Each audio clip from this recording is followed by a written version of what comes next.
I'm gonna do that.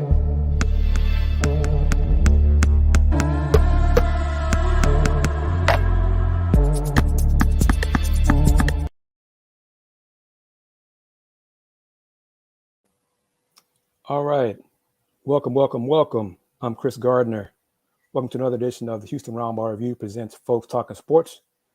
Join me right now, as you see on the screen there, is my man Willy Gibson in Ohio for a little Big Ten flavor and some Cleveland Cavaliers discussion. Let's get right into that real quick, because I saw today the Cavs signed Tim Frazier to a 10-day contract, and Tim Frazier's from H-Town. Went to Strake Jesuit High School, I believe. So, Willie, say something, because you're muted. That's weird, because your mic is on, but yeah. Chop out and come back in and see it, because that's very strange. No difference whatsoever. So yeah, we'll like I said, live stream stuff. I've learned in this business, you just adjust on the fly. And one of the clips that I'm going to play from the U8 system board Regents meeting, audio is kind of robotic in the background. I tried to fix it, was unsuccessful, but just do it, going with the flow. But yeah, Willy Gibson will join in. I'm going to talk real quick before he joins in, and waiting for Andy Yanez to also join on the show. Going to talk mostly U of H sports, U of H athletics, basketball, baseball, etc. Well, baseball team is playing right now in the cold and rain, playing TSU on UH campus. Going to, last I saw, I think bottom of the 8th inning, UH was winning 7-2 over Texas Southern. Kudos to them, man. And the softball team is playing as well. It's 43 degrees last I saw during the broadcast, watching on ESPN Plus, which you can get via the links posted on HoustonRoundballReview.com.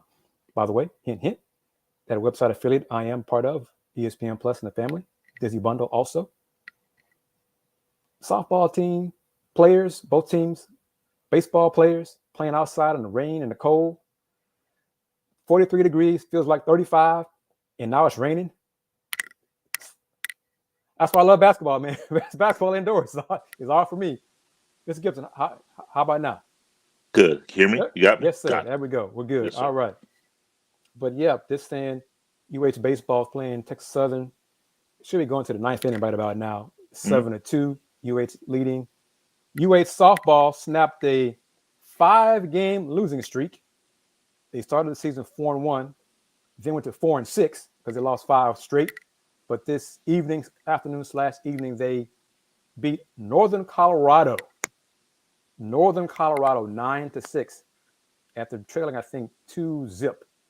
Early in the game, had a 5-run third inning or so and pulled out that victory, 9-6 in that losing streak. So it's good. Bring in the youngster, Andy Yanez. Mr. Yanez, how are you, sir? I'm doing good, Kris. How are y'all? Doing okay. So yeah, make your adjustments.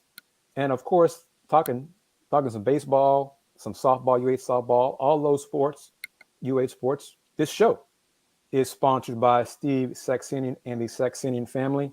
So much appreciation to them. The sponsorship will run through March, maybe April, basically college basketball season. So once that sponsorship ends, alums, fans, supporters, you got time and space for you to come support Folks Talking Sports as we go forward. And Mr. Yanez, Mr. Gibson, you talk to you two off the air, because we may have another opportunity going forward on a different platform. Brother Gibson, yes, you know sir. about that potential. I think you've had that talk. Yes, I have. But I'm going to share with Mr. Yanez as well. So content. We're going to adapt and embrace the streaming platform going forward. So just look for that. Stay tuned to it, because as you see, the show is streaming on YouTube, Facebook, and on our Folks Talk Sports Twitter account. I hope Mr. Yanez has already retweeted it. I'm bad at doing that. But follow the show right there, Folks Talk Sports. And let me do it as well, because yes, I'm going to retweet it also. But you can follow us at that Folks Talk Sports Twitter account. That's how you get info about the show. And I tweeted out that I had 2 video clips from the UH University of Houston System Board of Regents meeting that happened, what was it, Andy? Wednesday this week? Tuesday, Wednesday this week? No, I think it was yesterday. I think it was Thursday. Thursday. See, it's all run together. Now I'm like Coach Sampson now, looking at what day is it, But it was about the approving the new construction of the football facility. And as I said, well, Willie had audio problems, sound problems. This first clip is going to be from Chris Pesman, UH Athletics Director. Audio quality is not great. Second clip is better, but just do what we can, go with the flow. Andy, I don't know if you had a chance to see this. Mark Berman from Fox 26 Sports, was it not KRIV Sports, whatever it is, was the first person to report about the approval of the facility.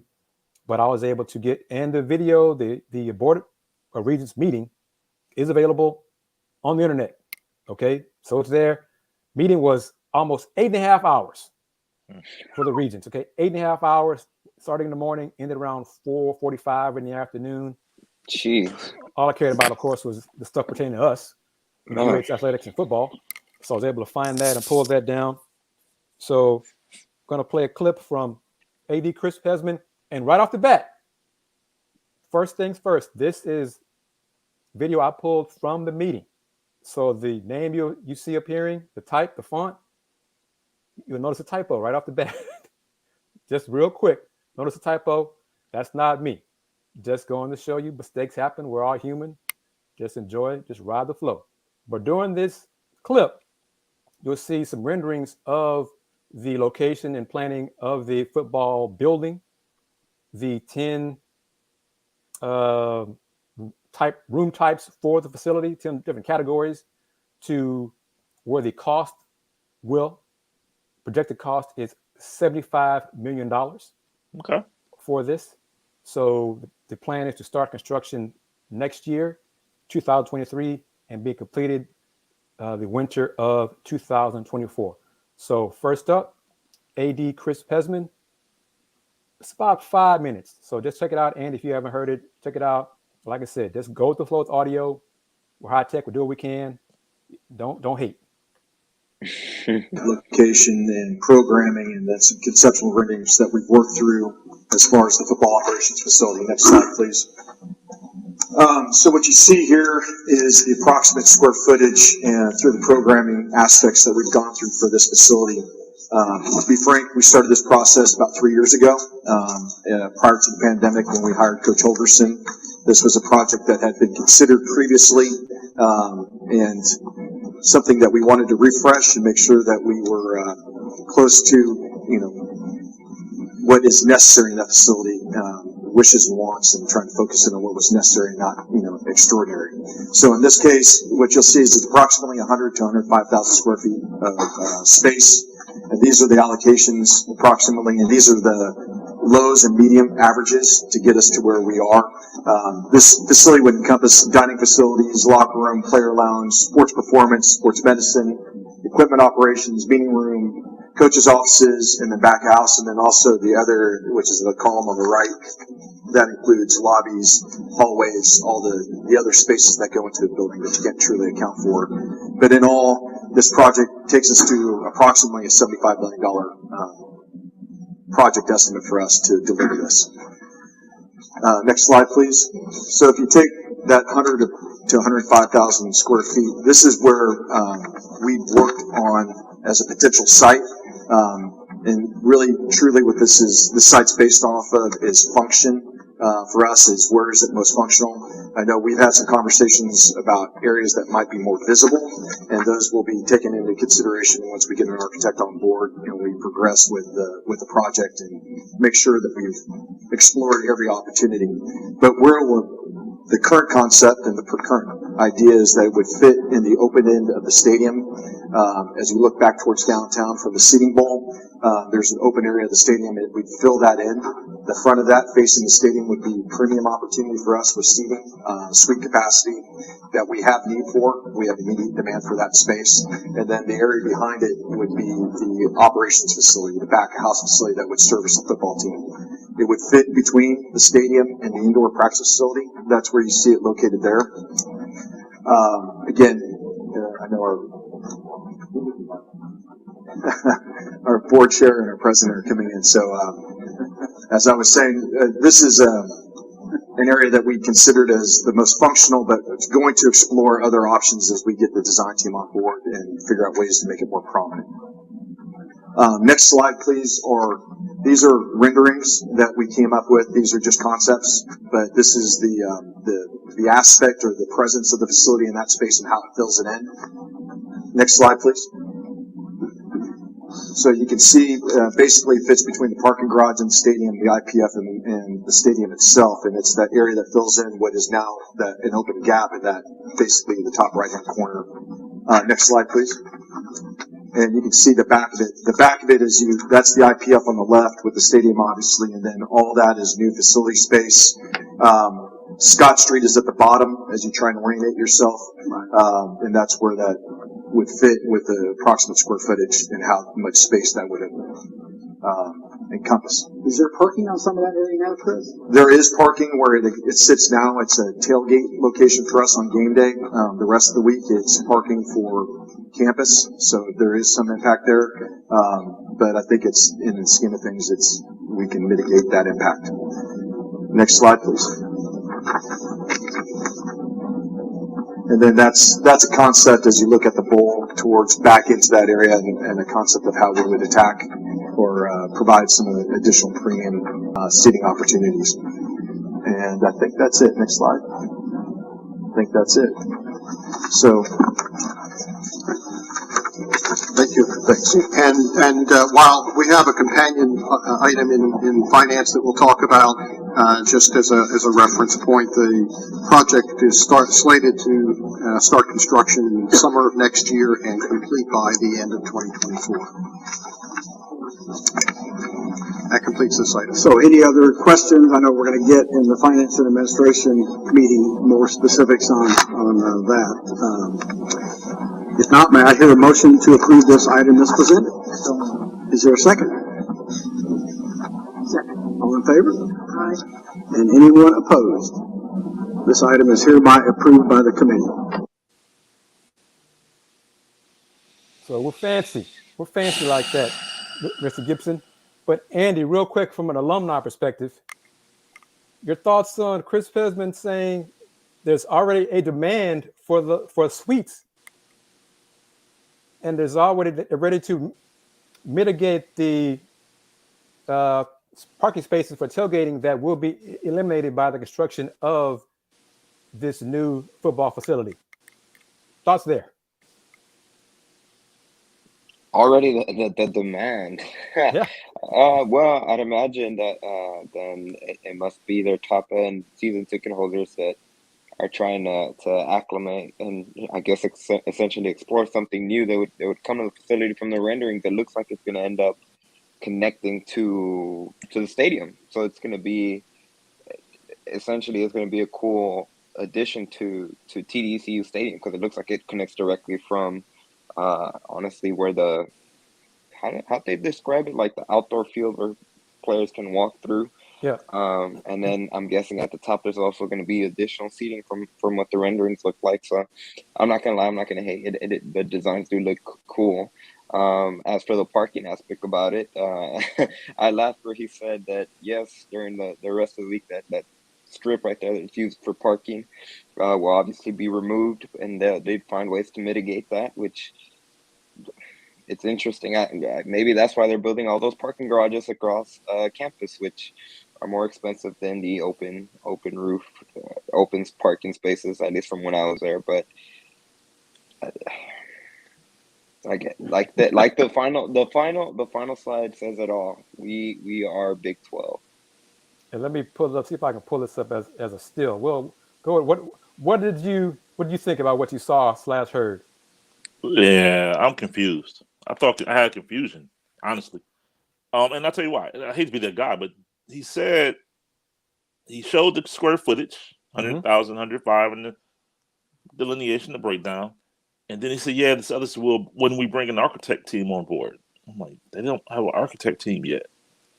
And then he showed renderings. Like, well, wait a minute. I thought you just said you didn't have an architect team on board. Great point. After that, I listened, but after that, I kind of was like, wait a minute. That's I was stuck on that. Yeah, let me see if I can just add a picture of it, because as we're in our infancy here on Folks Talk Sports, we're trying new technology as well. So let me see here. Here is one part of it. Okay, and see, this is the new part right here, Andy. Right? This would be the new construction, Scott Street right here. So that's where the train track is, basically right there on Scott. Correct. So this is the current indoor football facility where the indoor football field is. Okay. And this will be where the new building is, with offices, meeting room, weight room, etc. right here. Mm-hmm. And this part right here, I think, is where will be the suites. Right here. Up top, correct. Right there, yeah. So might have some indoor opportunities in there too. So it looks good, and like Will says, I'm with Will. You got renderings, you got drawings, so somebody's been talked to about this, right? So I mean, so it looks like something's been in the works there to get this far. Well, even Chris Pedman himself said it's been a 3-year process since Dana Holgorsen first got signed. Right. So I think they talked to somebody already about drawings and plans and things like that. Now the final clip, finance, because toward the end of it was mentioned that they were going to discuss the financing part of it. And the first person you'll see is board member John McCall Jr. And then you'll see Mr. Bartlett again go into a little bit more details about the money. And y'all are smart. Y'all know me. I think y'all have probably noticed or recognize what comment catches my ear. And let's see if y'all can figure it out based on this. The first person speaking you'll hear and see is board member John McCall Jr. Approval is requested to delegate authority to the Chancellor to negotiate and execute contracts for the design and construction of a new football operations building, University of Houston. Mr. Bartlett? Yes, sir. This is a companion to the agenda item we discussed in Facilities Committee earlier. Again, approximately 100,000 square foot facility. It has a budget of $75 million financed with gifts.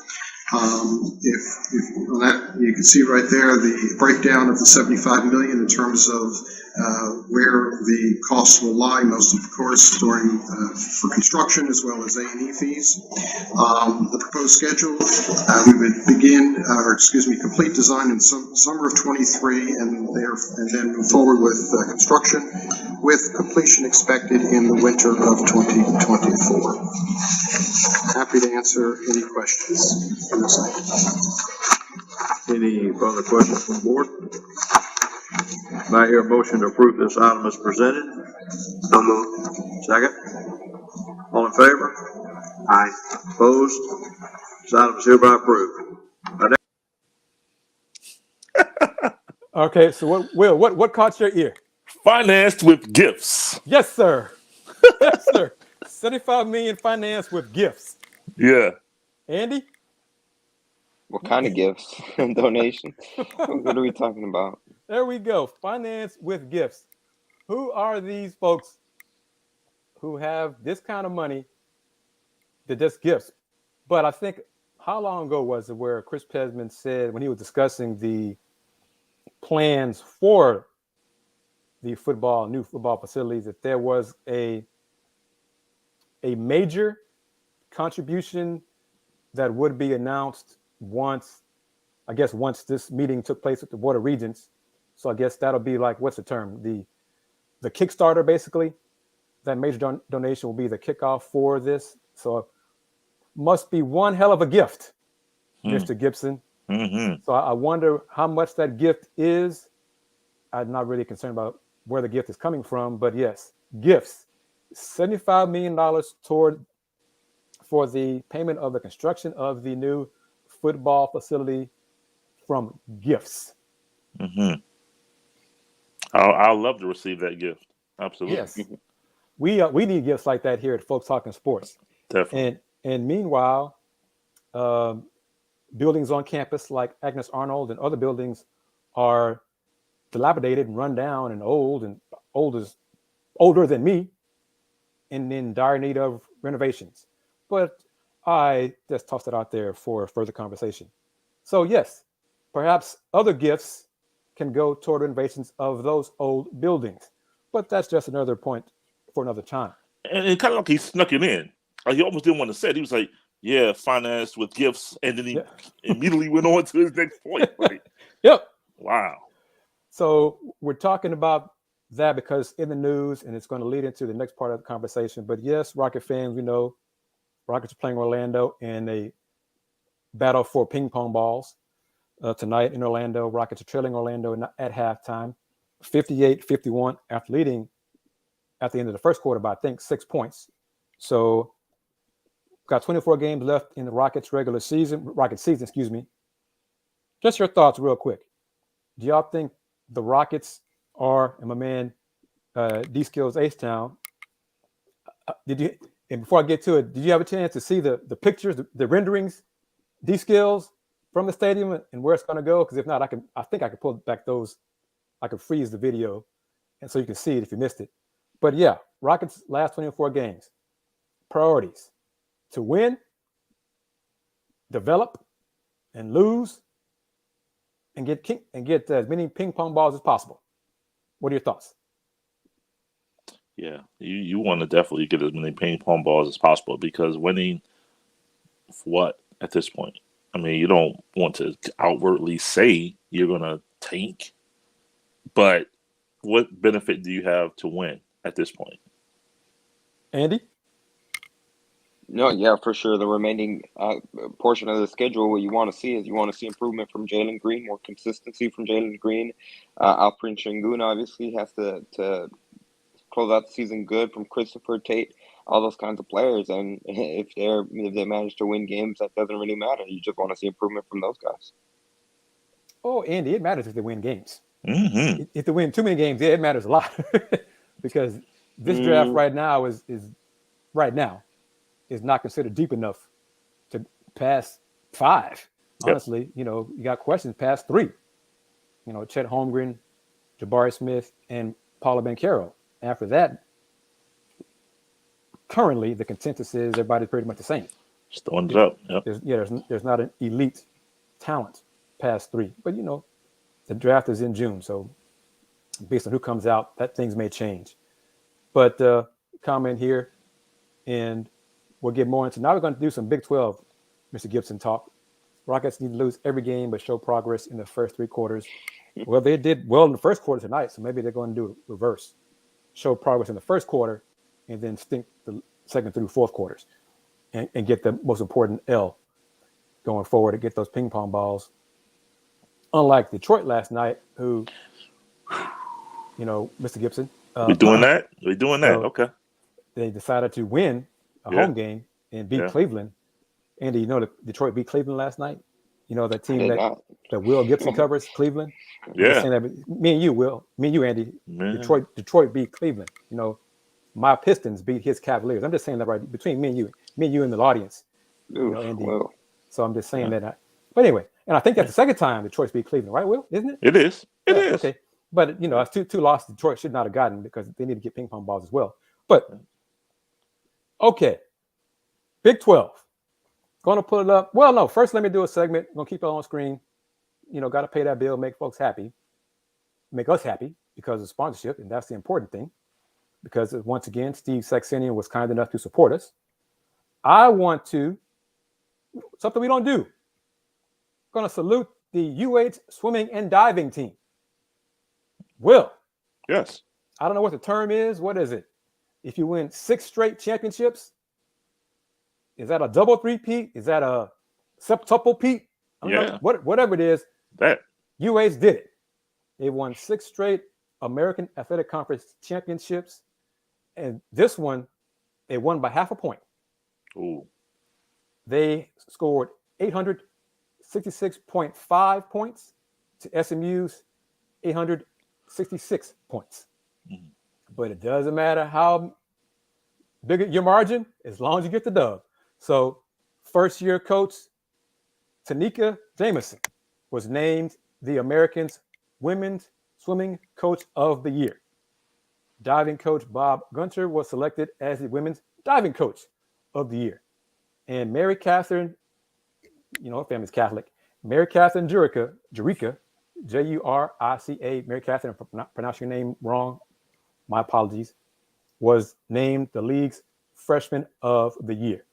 So salute to the Houston Cougars swimming and diving team for winning their 6th straight American Athletic Conference championship. So that segment brought to you by Steve Saxenian and the Saxenian family. Now we're going to talk some Big 12. Andy, Will? Yes. Bob Bowlesby, and I hope he's making the rounds for the new members. Last week, he visited BYU. First time visiting BYU since BYU was announced as a new member of the Big 12. And Commissioner Bowlesby, Big 12 Commissioner Bob Bowlesby, did an interview with BYU TV. And so for the, ill-informed people that say, what does BYU bring in terms of eyeballs? BYU TV Mormons are all over the world. They bring millions of eyeballs. So, but during his interview with BYU TV, I think some of the stuff is going to catch your eye. Because my apologies, I sent it to Andy. I think I sent it to James. I think James Mueller is at UH for the baseball game between the Cougs and TSU. So that's why he's not here right now joining us to discuss baseball, which we know is not one of my favorite sports. But I digress on that. But my apologies for not sending you this article that I'm going to reference from Kevin Reynolds and the Salt Lake City Tribune. Commissioner Bowlesby expects the Big 12 to have 14 members, Will. 14 members in 2023. D-Skills H-Town, 14 members. You know what that means? That includes Texas and Oklahoma.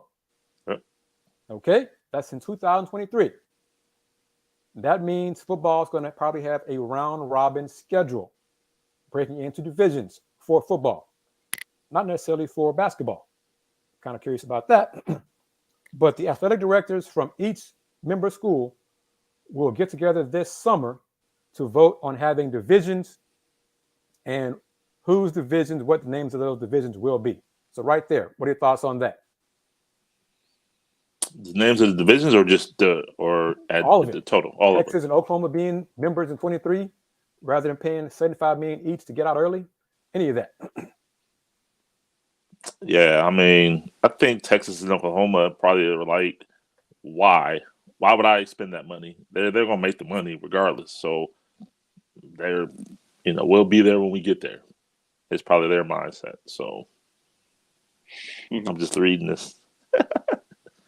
I love that. I would love that. That'd be a guaranteed sellout for sure. It might be one of the few times TDECU is filled with people if the Longhorns play the Cougs at the stadium. But Andy, what are your thoughts on that? Division for Big 12, 14 members in 2023.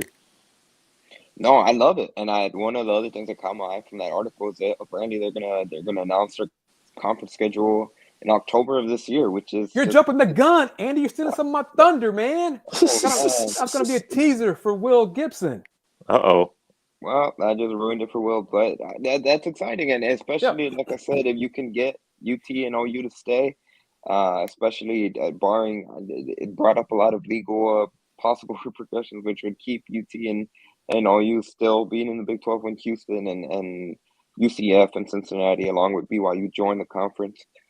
I think it's amazing, like you said. If they can get UT to play Houston, that'd be awesome. Those matchups. But what? And I'm just gonna throw this out there. What if they were to somehow put them in different divisions for football? As like a carrot to keep Texas happy, maybe.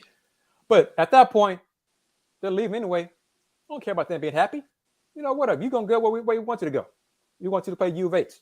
Period. That's me talking as a U of H alum, any Longhorn hater, which I am, despite my parents, both of them going to Texas.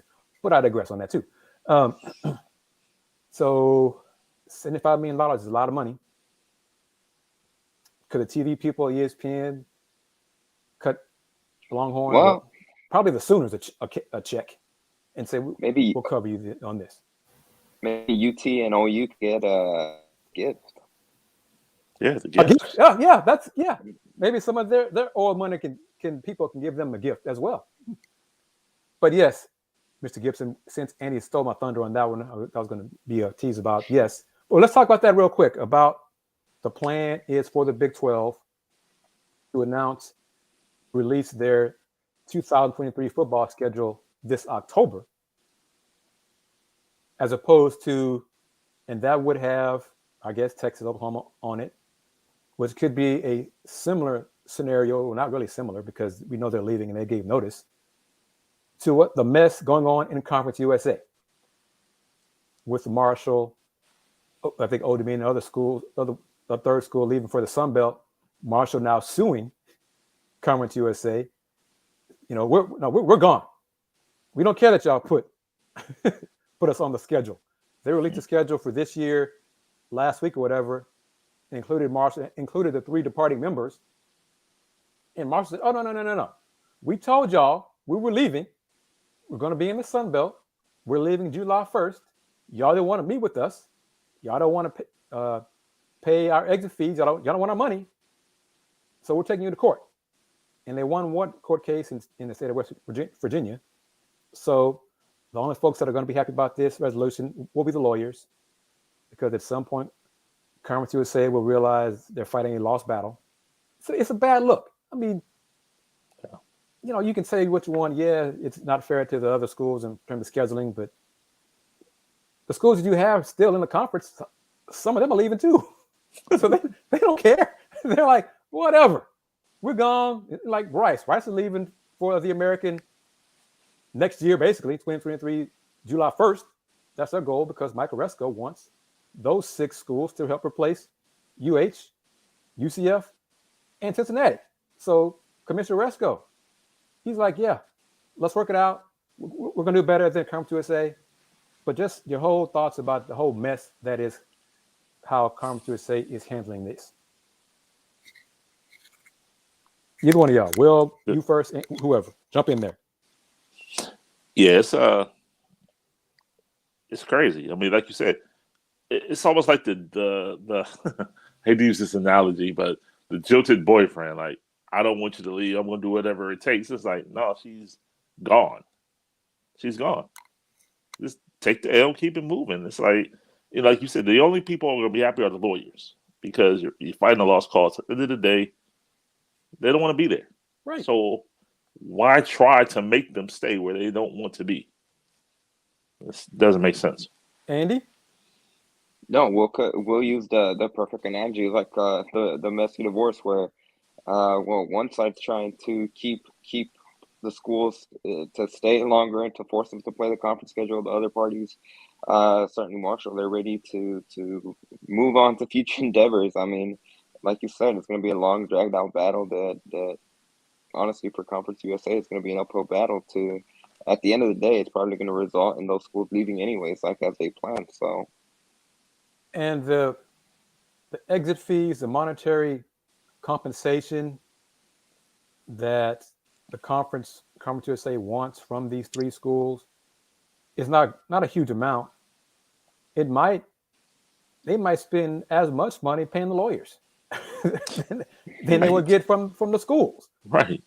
So that's on Conference USA, and I got issues with them because I can't get them to respond to my email requests for information. So whatever. So Once Rice leaves Conference USA, I'm going to be saying peace to Conference USA. So, but okay. Another aspect of Commissioner Bowlesby's interview with BYU TV, he says the conference is considering whether or not to go to an 8-game or 9-game conference schedule. Commissioner says, your thoughts on this, Will, because the Pac-12 people are hoping for an 8-game schedule. Yep. Big Ten's like, no, we're good with 9. Yep. But Bob Bowlesby says, quote, I think the quality of our conference is good enough to play 9 games. That's a valuable thing for us. You want to minimize the number of no plays you have. End quote. Thoughts on that, Andy?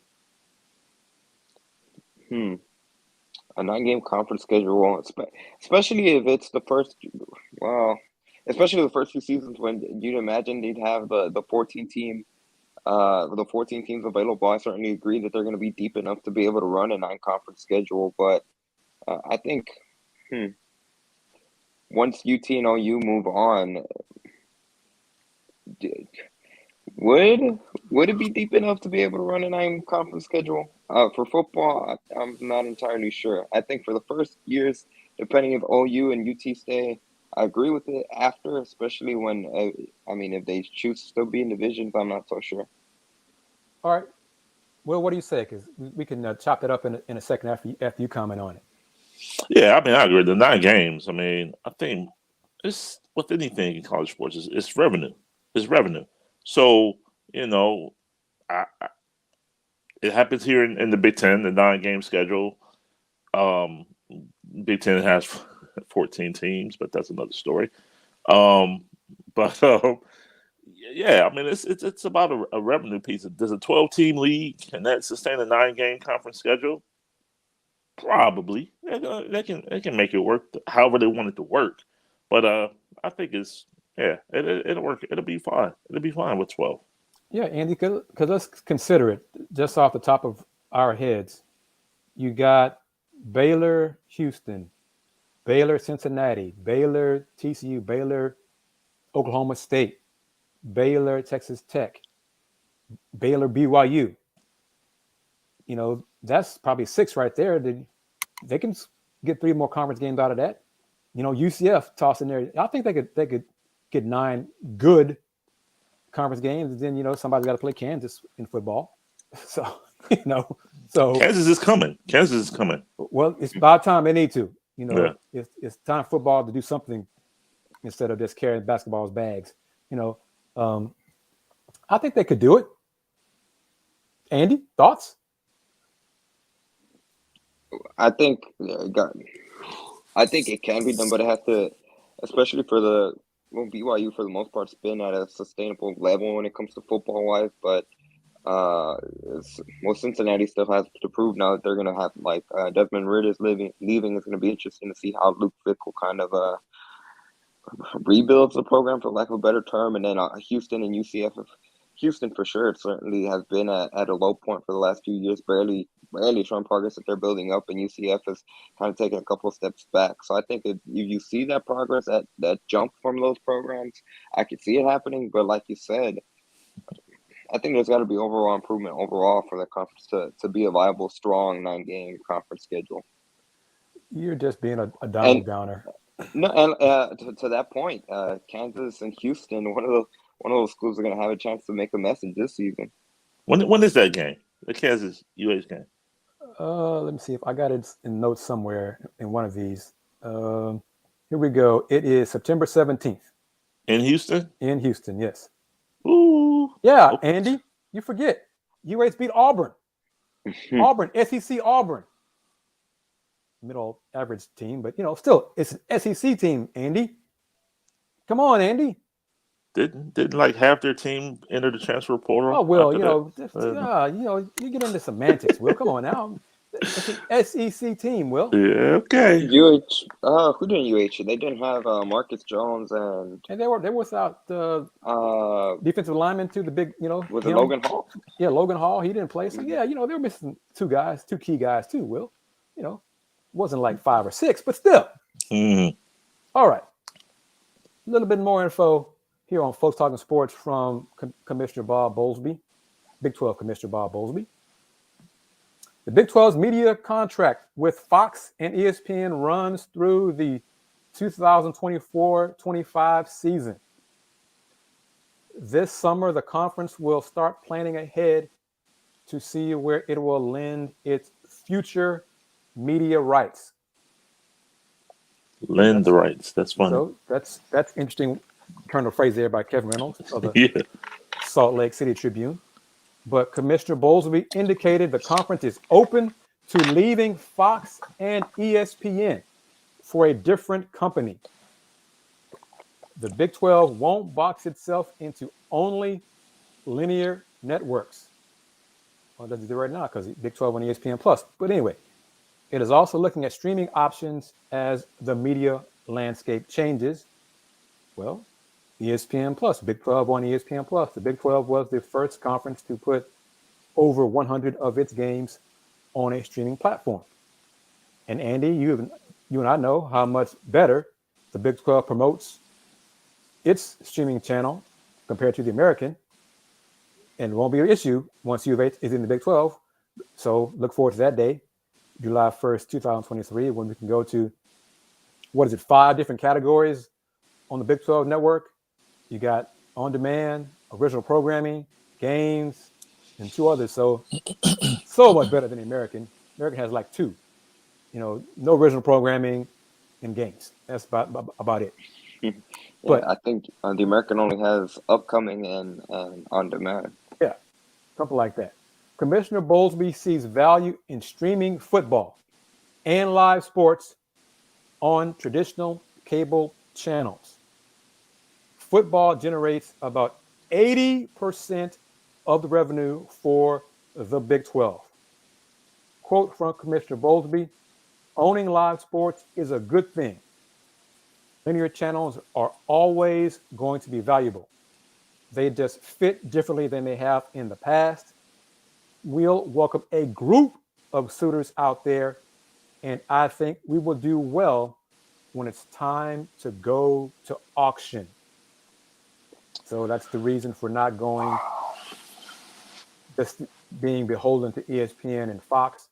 Want to open it up to maybe NBC, CBS, a streaming platform, they hope like Amazon or somebody else to get in the mix for money, which is another reason why I'm convinced that the Big 5 conferences, well, Pac-12, Big 10, ACC, and presidents are cool with, they're okay with waiting for this current CFP deal to expire because they want it to go out to the open market. More bidders, more money, not just ESPN bidding on it. That makes sense to me. So, but yeah, Andy, your thoughts on that?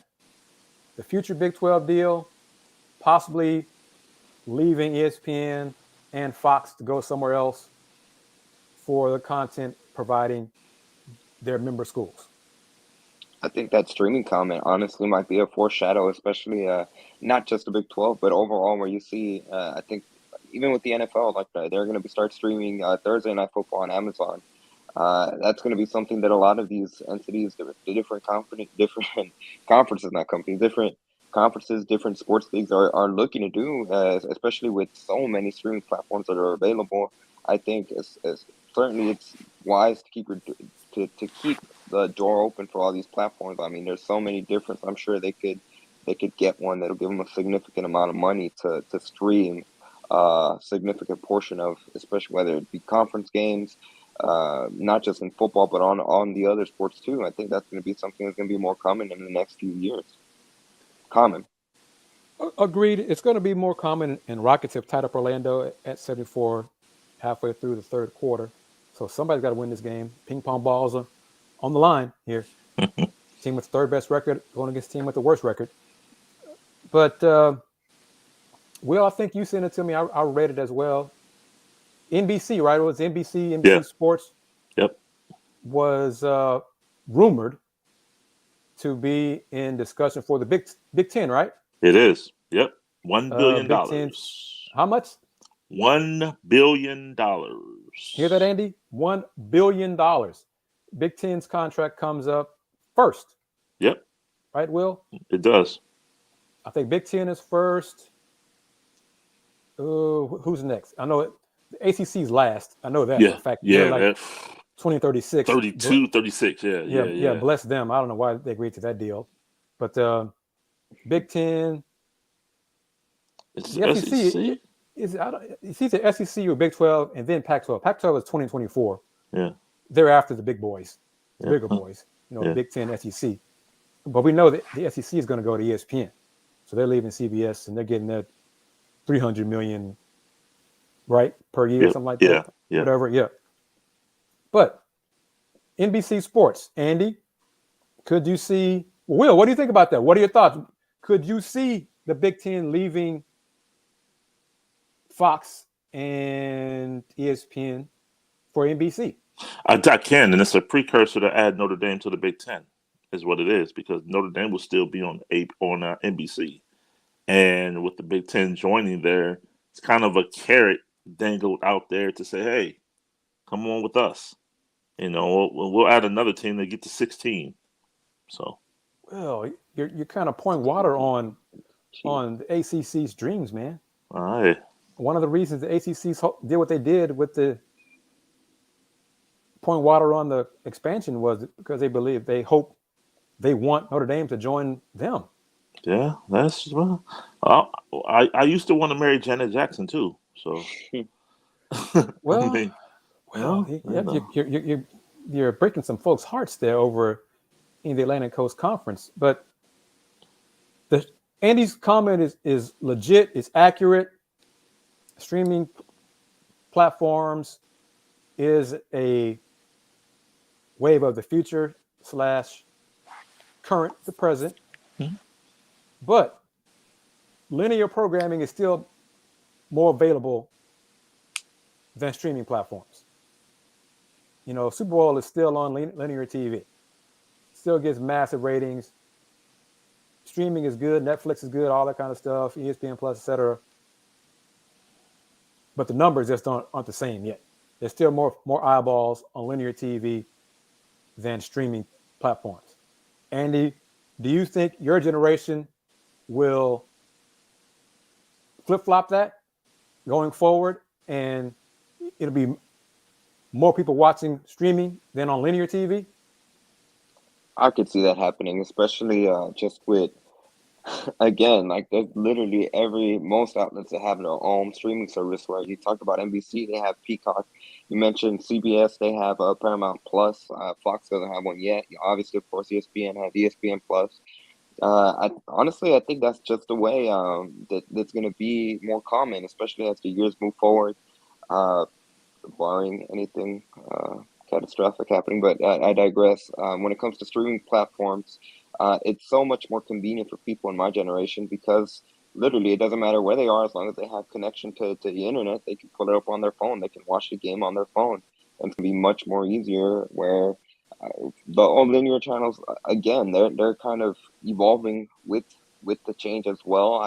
That's why I see it to be more common. True, I agree with that, but technology has to catch up because the bandwidth has to be there. I have to get D-Skills H-Town, Mr. Technology himself, to chime in on this also, because you got to have, if you have 50 million people watching a streaming platform, it's going to crash. Right now, linear TV can handle that. Fox, ABC, NBC, Super Bowls.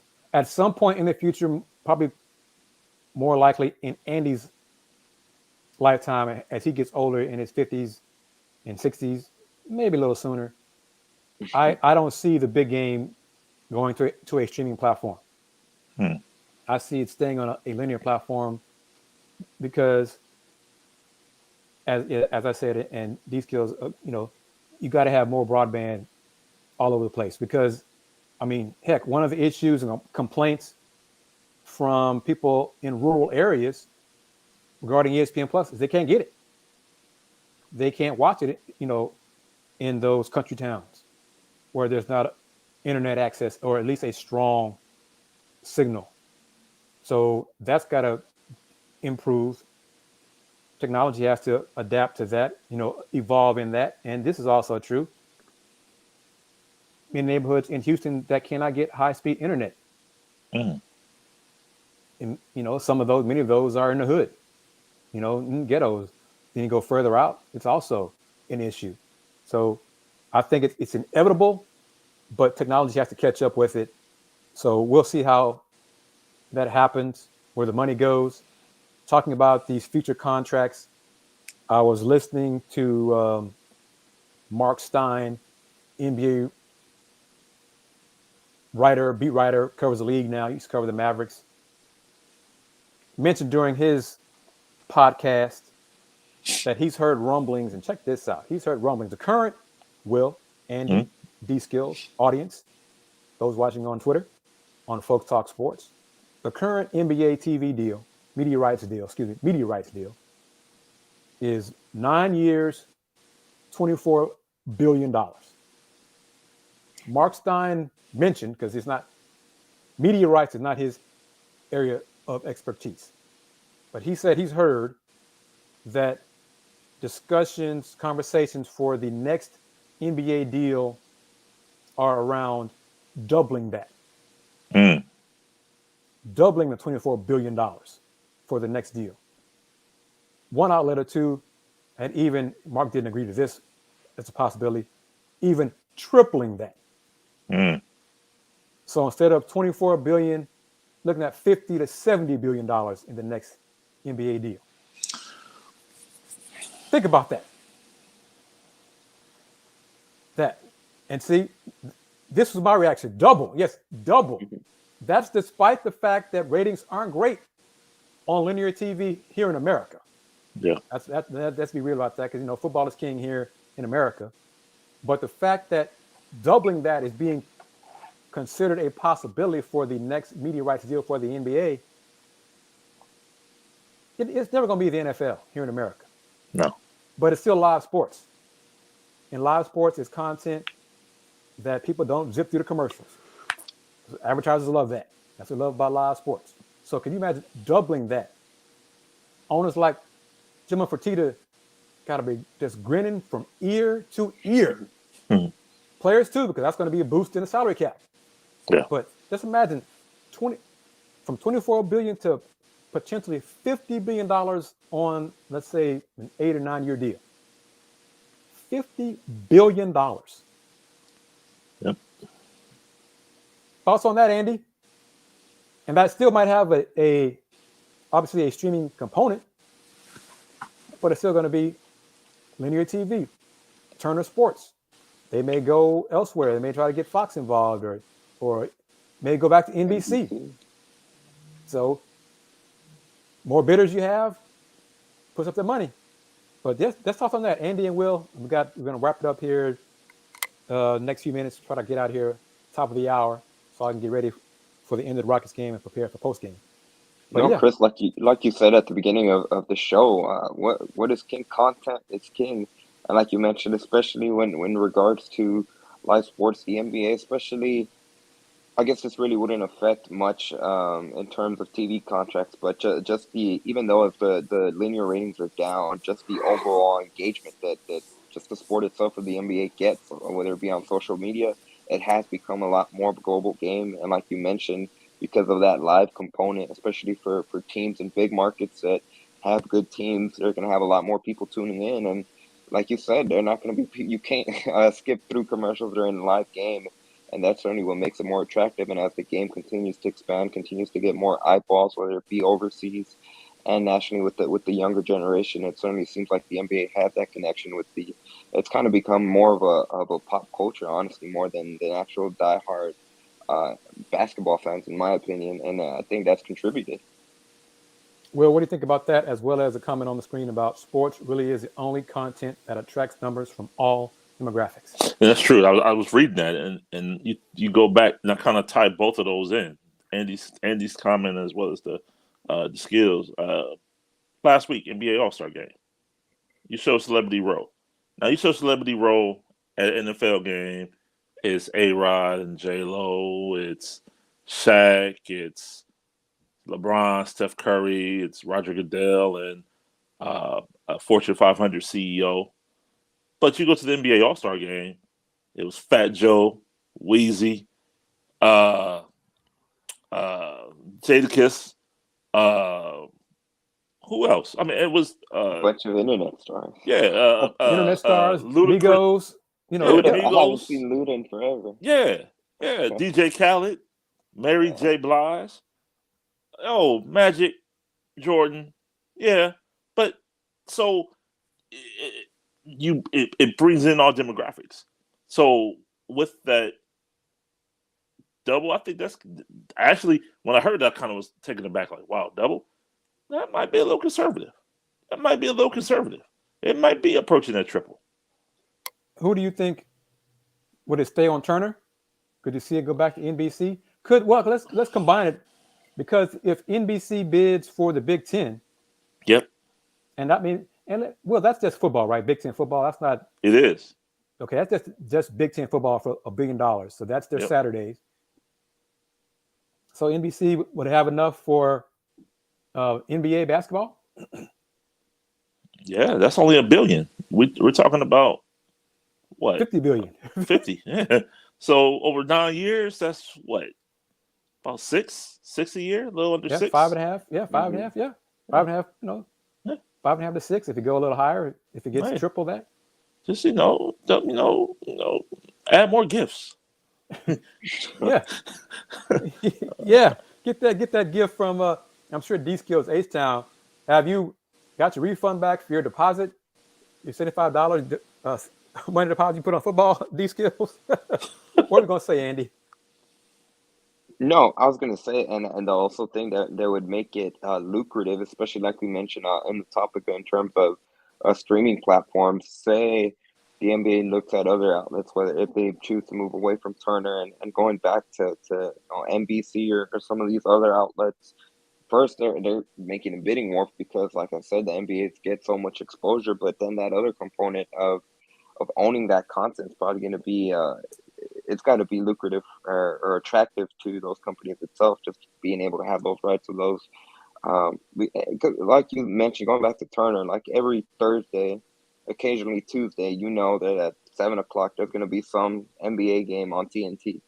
And well, I think they finally learned this season to stop going head to head on Thursdays during football season against the NFL.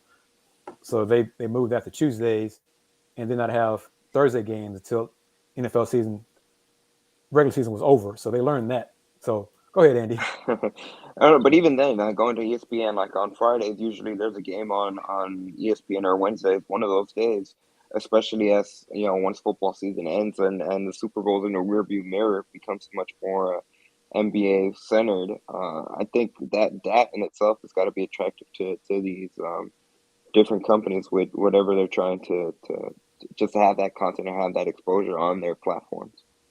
As we wrap it up here, going to close out one more time. Kris Gardner, I'm Kris Gardner with Willy Gibson and Andy Yanez. Saturday afternoon, 2 p.m. inside the Fertitta Center. Andy, will you be here? Be there for U of H's SMU women's basketball senior day for UH seniors. They're going to recognize and honor 5 seniors: Erica Sidney, Fatou Dion, Brittany Onage, Julia Blackshell Fair, and Diamond Gladney. UH is at 500, 13 overall, 6-8 in conference. SMU is, I think, 6-5, maybe, whatever. Not quite. They're behind UH in the standings. Well, you're going to be there, Andy. But your man, our man, Deion Dunlap's going to be on the call with ESPN Matt Peterson. Plus. Game's going to be on ESPN Plus, 2 p.m. tip-off Central Time, Mr. Gibson, 2 p.m. Central Time. Yes, sir. ESPN Plus. But also, in the notes, it says radio, the Varsity Network. The Varsity Network. That's an app. You need to see that, Andy. We talked about how they don't promote it and market it enough, but Lonnie King will be on the call for the Varsity Network, calling the game for SMU women's hoops. And then Sunday morning, for you, 12:30 p.m. Eastern Time. Okay. But 11:30 a.m. Central Time for us, Sunday morning, UH and SMU men's hoops inside Fertitta Center. Be Houston's first of 3 games in 5 days. Sunday, Tuesday, Thursday, homestand, but 4 games in 8 In days 8 days. because Kevin Sampson made sure to point that out. made a point to tell me I was just focusing on the home games, but coach wanted us to know they wrap up the season with 4 games in 8 days. Light Sunday, work. Tuesday, Thursday, Sunday. For those student assets, do what you got to do. Student assets, get your rest. Speaking of that, can I say Yes, something sir. real quick? Please do. Yes, sir. Shout out to the Ohio State men's basketball team. Beat Illinois last night, 86-83. That was game 6 of an 11 game and 29-day stretch. 11 games in 29 days. Student assets putting in that work. Good thing. Too bad they're not employees. But anyway, I digress on that too. I'm so sorry for that comment. But yes, no, I'm not. Because that's who I am. But as we wrap it up here, Will. Yeah. Sunday, ESPN, the game will be on ESPN. So you get a chance to see one more time the gray seats. Because I'd be kind of curious to see how many people show up for the game. Houston, SMU. SMU has one of the, in Coach Sampson's eyes, the best player in the conference in point guard Kendrick Davis from Houston, by the way, from H-Town. But yes, should be a great game. Top 2 teams in the conference. First place, U of H. Second place, SMU. Mr. Yanez, who you got? I got Houston. I got Houston. Honestly, I got Houston in both teams getting a clean sweep over the weekend. And I think, especially on the men's side, I think after what happened in Dallas, they're going to be a lot more motivated. But I do expect it to be a good game. And like Kelvin Sampson said, they're going to make adjustments that he didn't want to clarify to reporters. But obviously, they're going to be much more key in. And even then, in that game against SMU, they showed that they were able to build up a lead. And it was just the second half where, honestly, SMU caught fire. So they're going to make adjustments. I feel that the Cougars have the edge over them on Sunday. And a key was stay out of foul trouble. Kyler Edwards got in foul trouble the first matchup against SMU on the road. Houston was up 13 when he got his 4th foul. 4 minutes later, they were up 4. So him staying out of foul trouble, the guards staying out of foul trouble will be key Sunday. Andy, for sure. The 3-game homestand, so I think we'll have a show before the season finale on the road at Memphis on Sunday. Would that be the 6th? On CBS. So 3-game homestand. 3-game homestand. Will Houston go undefeated? Ooh, dang, that's a. Ooh. Sunday, Tuesday, Thursday. On the homestand or on the homestand? On the homestand. I'll say yes. I think they'll go 3-0, but I think it's certainly going to be challenging games. Because that'll be SMU Sunday, Cincinnati Tuesday, the makeup game, and then Temple on Thursday. Temple gave Memphis a hard time for most of that game yesterday before Tigers were able to pull late. All right, let's wrap it up here on Folks Talking Sports. Willy Gibson, how can folks find you on social media? Thank you, sir. You can find me on Twitter as well as Instagram at Will Gibson 7. Also on Facebook at Will Knows. Mr. Yanez, how can folks find you on social media? On Twitter at @Yanez_5. That's all my social media I promote. That's where I'm mostly on. All right, and I'm Kris Gardner, KG of the Houston Roundball Review. Once again, follow the show, become a follower on Twitter of Folks Talking Sports at Folks Talk Sports, and you'll get info on our next scheduled show. Hope you enjoyed the little clips from the UH Systems Board of Regents meeting approving the football facility. Going forward, construction will begin next summer, roughly 2023, with completion in the winter of 2024. 100,000 square feet, $75 million, funded by gifts. We have a semi-U of H related news. Okay, what's it? Quentin Grimes just left the Knicks game with an injury, so according to Google, so the injury is I don't even know how to say it, a subluxation of the right patella. Ooh, dislocated kneecap. Yeah, dislocated kneecap. Exactly, it is a dislocated kneecap according to Google and to you guys confirmed. So he will not return to the game for the Knicks. So hopefully that's not too severe. But since the Knicks and Kemba have already agreed to sit Kemba down for the rest of the season. Okay, on that one. Speaking of gifts. That's a gift there. Kemba's getting a gift. Coach Wall's John Wall's getting a gift. Goran Dragic's gift is up now. Now that he signed, got waived from the Spurs, and now he's going to go to Brooklyn. So, but gifts all around. So, folks out there, give us gifts. Become a sponsor and supporter of Folks Talking Sports on Twitter, YouTube, and Facebook. Become a sponsor. Reach out to us because we have, trust me, I'm going to talk to the fellas off the air about it. We have plans going forward. But thank you as always. And we'll manifest live show. In-person live show. Oh, yeah. We got Speak it into existence. Speak it into existence. Sponsors will make it happen going forward. Thank you, as always, These Kills H-Town, for your support and your comments. You can also catch the audio of this show on the podcast platforms like Apple Podcasts and others. Spotify is still there as well. So, yes, video here on YouTube, Twitter, and Facebook, audio on Apple Podcasts and other podcast platforms. So thank you, as always, for tuning in. Follow us on Twitter to find out when our next show will be. I'm Kris Gardner of Houston Roundball Review.